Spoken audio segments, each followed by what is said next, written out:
साक्षात्कार आज आपको वर्कशॉप कैलकुलेशन का सेकंड सेमेस्टर जुलाई 2017 का पेपर सॉल्व करवाने जा रही हूँ। इससे पता चलेगा कि जो प्रीवियस ईयर पेपर हुए वो किस प्रकार से इनमें क्वेश्चंस आते हैं। तो स्टार्ट करते हैं हम फर्स्ट क्वेश्चन से। फर्स्ट क्वेश्चन है हमारे पास, यदि वर्गाकार प्लेट का क्षेत्रफल 2025 मिलीमीटर है तो भुजा ज्ञात कीजिए। इसमें बताना हमें वर्गाकार प्लेट का क्षेत्रफल दे रखा है 2025 और बताना इसकी भुजा क्या है। समझते हैं कि वर्ग क्या होता है। वर्ग जिसमें चारों भुजाएं क्या रहती है, बराबर। इसका क्षेत्रफल दे रखा है हमें 2025, तो इसका क्षेत्रफल क्या होता है, भुजा स्क्वायर। इसको बोलते हैं हम भुजा। भुजा स्क्वायर बराबर दे रखा है हमें 2025 मिलीमीटर स्क्वायर। अब यहाँ से क्या निकालेंगे हम, भुजा। तो भुजा निकालेंगे तो इसका क्या लग जाएगा यहाँ पर, रूट। तो ये बन जाएगा रूट में 2025 मिलीमीटर स्क्वायर। यहाँ पर क्या है, 5। तो यहाँ पर जो लास्ट में 5 आता है वो किसका स्क्वायर होता है, 5 का। अब यहाँ देखिए सभी में ऑप्शन में क्या दे रखा है, 5, लेकिन जो ये 2025 है वो किसका स्क्वायर होता है, 45 का। तो यहाँ पर हो जाएगा 45 मिलीमीटर। ऐसे भी करके देख सकते हैं मल्टीप्लाई करके कि इनको गुणा करने पर कितना आएगा, 2025। तो यहाँ पर भुजा का मान कितना निकल गया, 45 मिलीमीटर। राइट ऑप्शन हो जाएगा इसमें सी। कोणों का पता लगाने के लिए साइन बार का उपयोग करते समय किसी कोण की साइन को ध्यान में रखा जाता है कि निम्नलिखित समीकरणों में से सही समीकरण का चयन करें। तो इसमें क्या है, फर्स्ट ऑप्शन विपरीत पक्ष, निकटवर्ती पक्ष, और नीचे है अपोजिट साइड बट्टे में हाइपोटेनस, और सी है एडजेसेंट साइड बट्टे में अपोजिट साइड, और डी है परपेंडिकुलर अपॉन में अपोजिट साइड। तो इसमें क्या होता है सही समीकरण, विपरीत पक्ष बट्टे में कर्ण। ये हो जाएगा अपोजिट साइड बट्टे में हाइपोटेनस। तो राइट ऑप्शन हो जाएगा इसमें बी। पोटेंशियोमीटर की तुलना में रियोस्टेट का लाभ है। यहाँ पर बताना हमें कि जो रियोस्टेट का लाभ है वो क्या है, किसकी तुलना में, पोटेंशियोमीटर की तुलना में। तो यहाँ पर फर्स्ट ऑप्शन है हमारे पास, रियोस्टेट उच्च आवृत्ति को संभाल सकता है, और सेकंड ऑप्शन है रियोस्टेट अधिक सटीक है, या फिर सी ऑप्शन है रियोस्टेट अधिक धारा के प्रभाव को संभाल सकता है, और फोर्थ ऑप्शन है रियोस्टेट डीसी के साथ बेहतर काम करता है। तो यहाँ पर राइट ऑप्शन हो जाएगा जो रियोस्टेट होता है वो अधिक धारा को क्या करता है, संभाल सकता है या कंट्रोल कर सकता है। तो इसमें राइट ऑप्शन हो जाएगा सी। यहाँ पर इक्वेशन दे रखी है x square minus 7x plus 10 बराबर 0। तो इस समीकरण को क्या करना है, हमें सोल्व, और इसके बाद में यहाँ से बताना है हमें जो x के गुणनखंड है वो क्या क्या है। तो यहाँ पर इक्वेशन दे रखी है हमें एक्स स्क्वायर माइनस 7x, और यहाँ दे रखा है प्लस में 10 बराबर में 0। अब माइनस 7x कब बनेगा, मतलब मल्टीप्लाई करने पर तो क्या आना चाहिए हमारे पास, 10x स्क्वायर, और प्लस माइनस करने के बाद हमारे पास क्या आना चाहिए, माइनस का 7x। इसके लिए हम क्या करते हैं, इसका कितना है 10, तो 10 का क्या निकालेंगे, पहले एलसीएम। एलसीएम निकालेंगे तो यहाँ आएगा 5, और यहाँ पर आ जाएगा 5, और 5 की टेबल में 5 आता है 1 टाइम में। अब इसको हम ऐसे लिख सकते हैं माइनस का 2x और माइनस का 5x, ये दोनों जुड़कर कितना बनाएंगे, 7x। अब बड़ी संख्या भी किस में है, माइनस में, तो आगे क्या आ जाएगा, माइनस। जब इन दोनों को मल्टीप्लाई करेंगे तो कितना आ जाएगा यहाँ पर 10x स्क्वायर। तो हमें मल्टीप्लाई करने के बाद तो क्या लाना था, 10x स्क्वायर, और प्लस माइनस करने के बाद क्या लाना है, माइनस का 7x। तो यहाँ पर आ जाएगा x square minus 2x minus 5x और प्लस में 10 बराबर 0। अब इन दोनों में ऐसी संख्या कॉमन लेनी है जो दोनों में हो। तो यहाँ पर x कॉमन ले सकते हैं, x आ जाएगा बाहर, अंदर बचेगा x माइनस 2। यहाँ पर भी इस प्रकार से सोल्व करना है इसको कि अंदर क्या बचना चाहिए हमारे पास, x माइनस 2, क्योंकि ये वाली संख्या और इधर आएगी वो दोनों क्या रहना चाहिए, समान।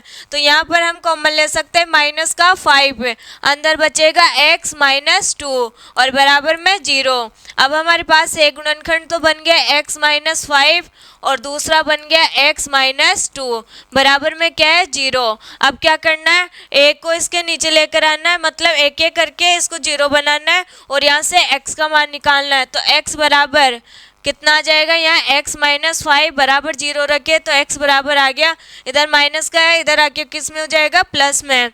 इसके बाद इसका निकाले तो x माइनस 2 बराबर 0, यहाँ से x का निकालेंगे तो आ जाएगा प्लस का 2। तो x की वैल्यू क्या क्या आ गई इसमें, 5 और 2। तो राइट आंसर हो जाएगा इसमें 1। 350 डिग्री सेल्सियस से ऊपर तापमान मापने के लिए आप किस उपकरण का उपयोग करने की सलाह देते हैं।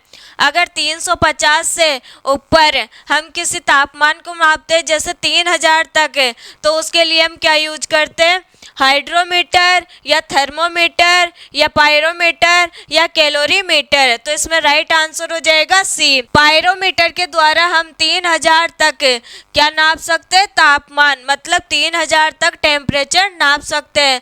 किसी चालक का प्रतिरोध तब बढ़ता है जब, फर्स्ट ऑप्शन दे रखा है हमें, सामग्री का विशिष्ट प्रतिरोध कम हो जाता है। सेकंड ऑप्शन है हमारे पास, कंडक्टर की लंबाई बढ़ जाती है। कंडक्टर मतलब इसमें हो जाएगा चालक, कंडक्टर किसको बोलते हैं हम, चालक को। सी देखे तो यहाँ पर the sectional area of the conductor decreases, चालक का अनुभागीय क्षेत्रफल घट जाता है। या फोर्थ ऑप्शन है हमारे पास, तार की चालकता बढ़ जाती है। तो क्या होता है इसमें, किसी चालक का प्रतिरोध तब बढ़ता है जब कंडक्टर की लंबाई बढ़ जाती है, मतलब चालक की लंबाई बढ़ जाती है तब चालक का प्रतिरोध बढ़ता है। तो राइट आंसर हो जाएगा इसमें बी। 20 मिलीमीटर व्यास और 100 मिलीमीटर लंबे शाफ्ट का पार्श्व सतह क्षेत्र सेंटीमीटर स्क्वायर में ज्ञात करें। यहाँ पर क्या दे रखा है हमें, व्यास का मान कितना दे रखा है, 20 मिलीमीटर। यहाँ दे रखा है 20 मिलीमीटर, यहाँ से त्रिज्या निकालेंगे तो कितनी हो जाएगी, 20/2, तो यहाँ जाएगी 10 मिलीमीटर। अब यहाँ पर हमें क्वेश्चन में जो आंसर पूछा वो किस में पूछा, सेंटीमीटर में। तो यहाँ आ जाएगा 1 सेंटीमीटर बराबर कितने होते हैं, 10 मिलीमीटर। अब हमें किस में चेंज करना है, सेंटीमीटर में। तो यहाँ से किसकी वैल्यू निकालेंगे, मिलीमीटर की। तो यहाँ हो जाएगा 1/10 सेंटीमीटर बराबर में मिलीमीटर। त्रिज्या का मान कितना आ जाएगा, यहाँ से r बराबर यहाँ 10 है और यहाँ पर मिलीमीटर की जगह हम क्या रखेंगे, 1/10 सेंटीमीटर। 10 से 10 कैंसिल हो जाएगा, यहाँ आ जाएगा 1 सेंटीमीटर। त्रिज्या का मान कितना आ गया, 1 सेंटीमीटर। अब ये क्या बन जाएगा, सिलेंडर के टाइप का, मतलब इसकी जो त्रिज्या दे रखी है वो कितनी आ जाएगी, यहाँ से 1 सेंटीमीटर। इसके बाद देखें इसमें तो क्या दे रखा है, 100 मिलीमीटर लंबे शाफ्ट का पार्श्व पृष्ठीय क्षेत्रफल ज्ञात करें। तो यहाँ पर बेलन का जो फॉर्मूला होता है पार्श्व पृष्ठीय क्षेत्रफल का, वो क्या होता है, इसी को बोलते हैं हम CSA, कर्व्ड सरफेस एरिया। तो इसके बराबर में आ जाएगा 2πr/h।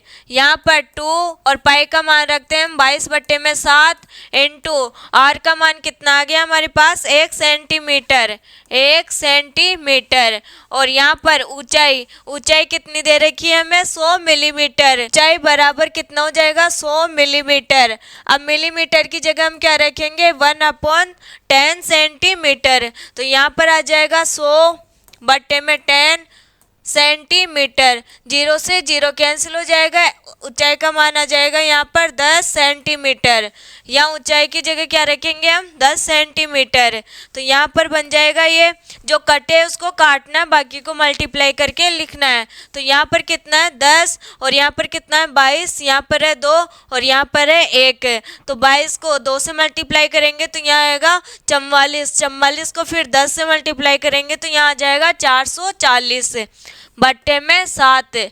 अब इसका भाग देना है इसमें तो कितना आ जाएगा, 7×42, तो 6 बार जाएगा, यहाँ बचेगा 2, तो यहाँ हो जाएगा 20, तो 7 दूनी 14, यहाँ बचेगा अब 60, यहाँ लगेगा पॉइंट, तो 60 बन गया। अब 7 की टेबल में कितनी बार जाएगा, ये 8 बार में, तो यहाँ कितना आ जाएगा, 62.84। राइट आंसर हो जाएगा इसमें डी। इफ x बराबर a sec थीटा y बराबर b tan theta, then the value of x square बट्टे में है a square minus Y square बट्टे में बी स्क्वायर। तो यहाँ पर हमें x की और y की वैल्यू बतानी है। तो पहले तो लिखते हैं हम x बराबर क्या दे रखा है ए सेक थीटा और y बराबर दे रखा है हमें बी टेन थीटा। कौन सी इक्वेशन में रखना है हमें x और y का मान, एक्स स्क्वायर अपॉन में A square minus Y square upon में बी स्क्वायर। यहाँ पर क्या करेंगे हम x की वैल्यू फुट करेंगे और y की वैल्यू फुट करेंगे। तो यहाँ पर हो जाएगा x की जगह रखे ए स्क्वायर हो जाएगा और सेक स्क्वायर थीटा हो जाएगा, क्योंकि यहाँ पर क्या दे रखा है हमें x का स्क्वायर, अपॉन में आ जाएगा ए स्क्वायर माइनस माइनस कौन सा वाला है ये वाला। इसके बाद में y का मान रखेंगे तो यहाँ हो जाएगा बी स्क्वायर और टेन स्क्वायर थीटा और बट्टे में आ जाएगा बी स्क्वायर। बी स्क्वायर से बी स्क्वायर कैंसिल हो जाएगा, ए स्क्वायर से ए स्क्वायर कैंसिल हो जाएगा। यहाँ आ जाएगा sec square theta minus tan square theta. अब ये क्या होती है परमेय, परमेय में क्या होता है सेक स्क्वायर थीटा बराबर में होता है 1 प्लस टेन स्क्वायर थीटा। यहाँ से हमें किसका मान निकालना है sec square theta minus tan square theta का। तो यहाँ से हो जाएगा सेक स्क्वायर थीटा, अब ये प्लस में इधर आके किस में चेंज हो जाएगी माइनस में। तो यहाँ जाएगा टेन स्क्वायर थीटा बराबर में 1। अब इसकी जगह हम क्या लिख सकते हैं 1, तो यहाँ आ जाएगा 1। राइट आंसर हो जाएगा इसमें ए। यदि 750 माइक्रो एम्पियर का प्रतिरोध 11 किलो ओम प्रभावित हो रहा है तो प्रतिरोधक पर वोल्टेज ड्रॉप क्या है। इसमें क्या दे रखा है हमें 750 माइक्रो एम्पियर। यहाँ पर जो एम्पियर है वो एम्पियर किसका मात्रक होता है विद्युत धारा का, मतलब यहाँ पर जो आई का मान दे रखा है वो कितना दे रखा है हमें 750 माइक्रो एम्पियर। और माइक्रो की जगह हम कितना लिख सकते हैं 750 इंटू 10 की पावर माइनस का 6 एम्पियर। इसके बाद में प्रतिरोध का मान दे रखा है, प्रतिरोध को हम किससे डिनोट करते हैं आर से, बराबर में दे रखा है हमें 11 किलो ओम। अब यहाँ पर किलो की जगह हम क्या लिख सकते हैं 10 की घात 3, तो यहाँ जाएगा 10 की घात प्लस का 3 ओम। अब यहाँ से हमें निकालना है वोल्टेज ड्रॉप का मान। तो वोल्टेज V बराबर क्या होता है IR। ये कौन सा नियम कहलाता है ओम का नियम, V बराबर IR। यहाँ से V का मान निकालेंगे, I का मान रखेंगे यहाँ पर 750 इंटू 10 की घात माइनस 6 और R का मान है हमारे पास 11 इंटू 10 की घात 3, 10 की घात 3 इंटू 11। इसका जो मात्रक आएगा वो कितना आ जाएगा वोल्ट। अब जो कटे उसको काटना है, बाकी को मल्टीप्लाई करके लिखना है। यहाँ पर 11 को 750 से मल्टीप्लाई किए तो कितना आ जाएगा 11 पंजे 55, फिर 11 को करेंगे 7 से तो 77, 77 और 5 कितना हो जाएगा 82। अब इसको सोल्व करेंगे तो ये तो किस में माइनस में और ये किस में प्लस में। जब आधार समान हो तब घाती क्या होती है जुड़ती है, तो एक तो माइनस में एक प्लस में, तो यहाँ पर कितना बच जाएगा 10 की घात माइनस 3। अब इसको सोल्व करेंगे तो ये कितना आएगा 8250 और ये माइनस में नीचे जाएगी किस में हो जाएगी चेंज प्लस में। तो इसको ऐसे लिख सकते हैं 1 0 से 1 0 कैंसिल हो जाएगा वोल्ट। अब यहाँ पर 2 0 बच रहे नीचे, तो ऊपर 2 संख्या के आगे क्या लग जाएगा पॉइंट, तो ये भी क्या हो जाएंगे कैंसिल। इसका आंसर आ जाएगा 8.25 वोल्ट। राइट आंसर आ जाएगा इसका first 8.25 volt. x plus y बराबर दे रखा है हमें 18, तो x प्लस वाई बराबर दे रखा है हमें 18 एंड और x माइनस वाई बराबर दे रखा है हमें 2, तो यहाँ लिखेंगे हम x माइनस वाई बराबर में 2। Find the value of x and y। यहाँ पर हमें बताना है x और y का मान क्या होगा। तो इसको कैसे सॉल्व करेंगे, एक दे रखा है प्लस में, दूसरा दे रखा है माइनस में। जब इन दोनों को जोड़ेंगे तो ये दोनों कैंसिल हो जाएंगे और ये दोनों क्या हो जाएंगे, जुड़ जाएंगे। तो यहाँ आ जाएगा 2x बराबर में, इन दोनों को जोड़े तो कितना हो गया 20। अब यहाँ से x की वैल्यू निकालेंगे तो कितने आ जाएगी 20/2। x की वैल्यू आ गई यहाँ पर 10। इसके बाद में y बराबर, y की वैल्यू निकालेंगे तो कैसे हो जाएगा, ये x प्लस y है और बराबर में 18। यहाँ पर x की वैल्यू रखेंगे तो x की वैल्यू कितनी आई 10। यहाँ प्लस में, इधर आके किस में हो जाएगी चेंज, माइनस में। तो 18 माइनस 10, यहाँ से y की वैल्यू आ जाएगी 8। तो यहाँ पर x की वैल्यू आई है 10 और y की वैल्यू आई है 8। तो राइट ऑप्शन हो जाएगा इसमें C। पहले x की वैल्यू बतानी है, उसके बाद में y की वैल्यू बतानी है, क्योंकि क्वेश्चन में पहले x का मान पूछा है, उसके बाद में y का मान पूछा है। शॉर्ट सर्किट की स्थिति में उस सर्किट में जो धारा का प्रवाह होता है उसमें क्या चेंज होता है, जीरो रहता है या वेरी लो होता है मतलब बहुत कम होता है, या नॉर्मल रहता है, या फिर इन्फिनिट मतलब अनंत रहता है। तो जब शॉर्ट सर्किट की स्थिति में रहता है तब धारा का प्रवाह क्या हो जाता है, तेज, मतलब ये कैसा रहता है, अनंत। तो यहाँ पर राइट आंसर हो जाएगा डी, इन्फिनिट। इन्फिनिट का मतलब होता है अनंत। एक मोटर का पावर आउटपुट P 3450 जूल पर सेकंड है और मोटर केवल 1 घंटे तक चलती है, तो किलोवाट आवर में मोटर द्वारा खपत की गई ऊर्जा क्या होगी। यहाँ पर बताना है हमें ऊर्जा। ऊर्जा बराबर होता है P इंटू टी। P क्या है यहाँ पर, शक्ति, और T क्या हो जाएगा इसमें, टाइम है। अब यहाँ पर P का मान हमें कितना दे रखा है 3450। तो यहाँ रखेंगे हम 3450 इंटू समय कितना दे रखा है हमें 1 घंटा, तो यहाँ पर रखेंगे हम 1 आवर। अब इसको किस में चेंज करना है हमें, किलोवाट आवर में। तो इसको चेंज करने के लिए हम क्या करेंगे, 3450 नीचे हम कर देंगे भाग किससे, 1000 से, क्योंकि किस में चेंज कर रहे हैं इसको, किलोवाट आवर में, और किलो के लिए हम कितना लेते हैं 1000, और इसको चेंज कर रहे हैं किलो में। तो किलो बनाने के लिए हम 1000 का क्या करेंगे, इसमें भाग देंगे। तो ये आ जाएगा 3.450, ये हो जाएगा किलोवाट आवर। राइट आंसर हो जाएगा इसमें 3.45। उस वर्ग का विकर्ण ज्ञात कीजिए जिसकी भुजा 8 सेंटीमीटर है। इसमें बताना है हमें वर्ग का डायगोनल, मतलब विकर्ण का मान बताना है, और भुजा दे रखी है हमें 8 सेंटीमीटर। पहले देखते हैं वर्ग। वर्ग में चारों भुजाएं क्या रहती है, समान। ये वाली भुजा, ये वाली भुजा, ये वाली भुजा, सारी भुजा कैसी रहती है, समान। और यहाँ पर एक भुजा का मान दे रखा है 8 सेंटीमीटर, तो इसका भी कितना होगा 8 सेंटीमीटर। अब हमें निकालना विकर्ण। तो विकर्ण कौन सा होता है, यहाँ से यहाँ तक की लंबाई क्या कहलाती है इसमें, विकर्ण। इसका मान होता है √2a। तो √2a विकर्ण निकालने के लिए हम कौन सा फॉर्मूला लगाएंगे, √2a। √2 ऐसे कैसे रखना, भुजा का मान कितना दे रखा है 8 सेंटीमीटर। अब यहाँ पर हमें क्या करना पड़ेगा, पूरा सॉल्व। तो यहाँ पर √2 की जो वैल्यू होती है वो होती है 1.414। यहाँ रखेंगे हम इसका मान, तो 1414 इंटू 8 सेंटीमीटर। अब इसको इससे क्या करना है, मल्टीप्लाई का। 8 चौक 32, फिर 8 एकम 8, 8 और 3 कितने हो जाएंगे 11। 8 को फिर 4 से मल्टीप्लाई किए तो 32, 32 और 1 कितना हो जाएगा 33।